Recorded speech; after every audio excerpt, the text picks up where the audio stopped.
whole last day, Edie just watched us pack and didn't say a word. Until supper, when she raised her glass and said, "To our final night together, and all our final nights apart." Grandma, you know what I said about alcohol. Some of your medications are very Edith, specific. I left a present for you in the hallway.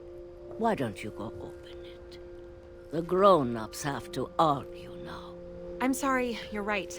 We're all leaving tomorrow. Let's just enjoy our last... I'm not leaving.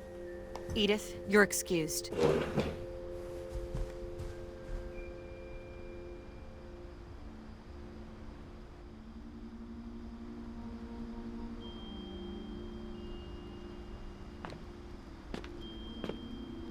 the power had been shut off that morning, but Edie always had plenty of candles. When my mom sealed the library, I don't think she knew about the other entrance, or that Edie had a key to it.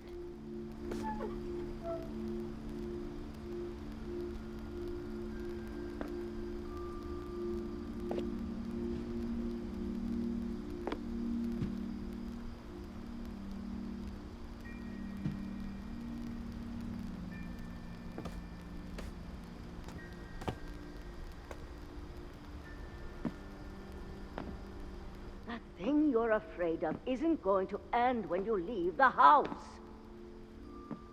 Edith has a right to know these stories. My children are dead because of your stories. I think it's best if Edith and I leave tonight. We'll have the nursing home send a van for you in the morning, okay?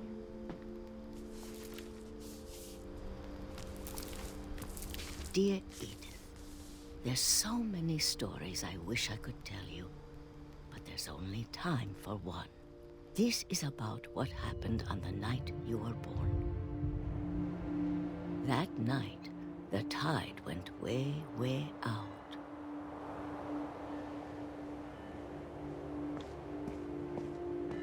It was the first and last time I ever saw the old house aground.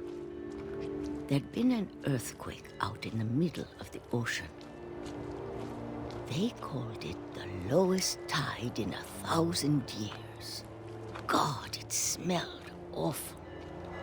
You know, I've seen that house every day of my life.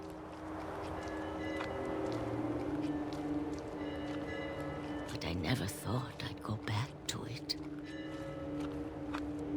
When the fog rolled in, I lost my way.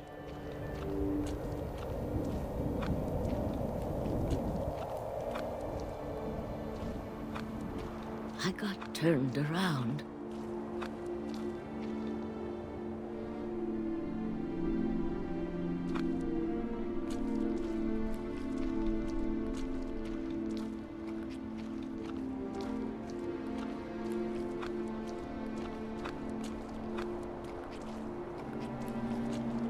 I started seeing things.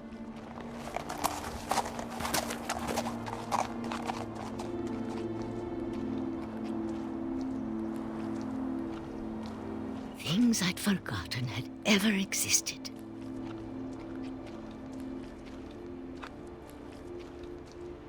But when I saw them, they felt like old friends.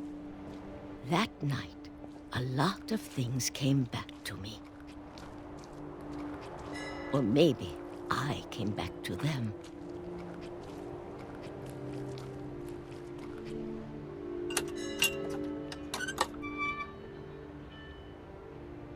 Things I can't explain, but that I need you to try and... Edith, what are you doing in here? It's mine! Edith! Mom, you're gonna rip it! Let go! I kicked and screamed, but Mom dragged me to the car.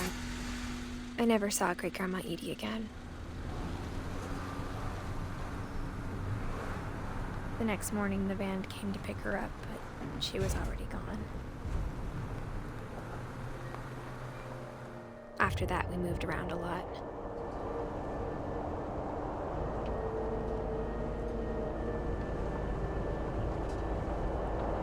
We both tried to make the best of it.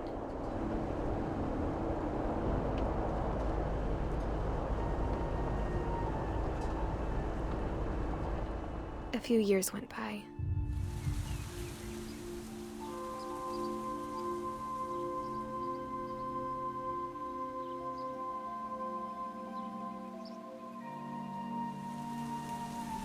My mom didn't like to talk about it. But she started getting sick a lot. The rest happened pretty quickly. She got better for a while, and then she didn't.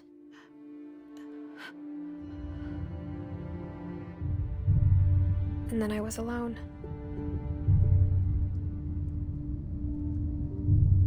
The last Finch left alive.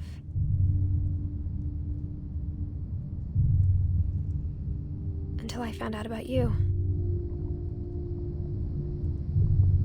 I'm still not sure what to tell you about all this. If we lived forever, maybe we'd have time to understand things. But as it is, I think the best we can do is try to open our eyes. And appreciate how strange and brief all of this is. This journal was supposed to be for you. But now I hope you'll never see it. I just want to meet you and tell you all these stories myself. But I guess if you're reading this now, things didn't work out that way.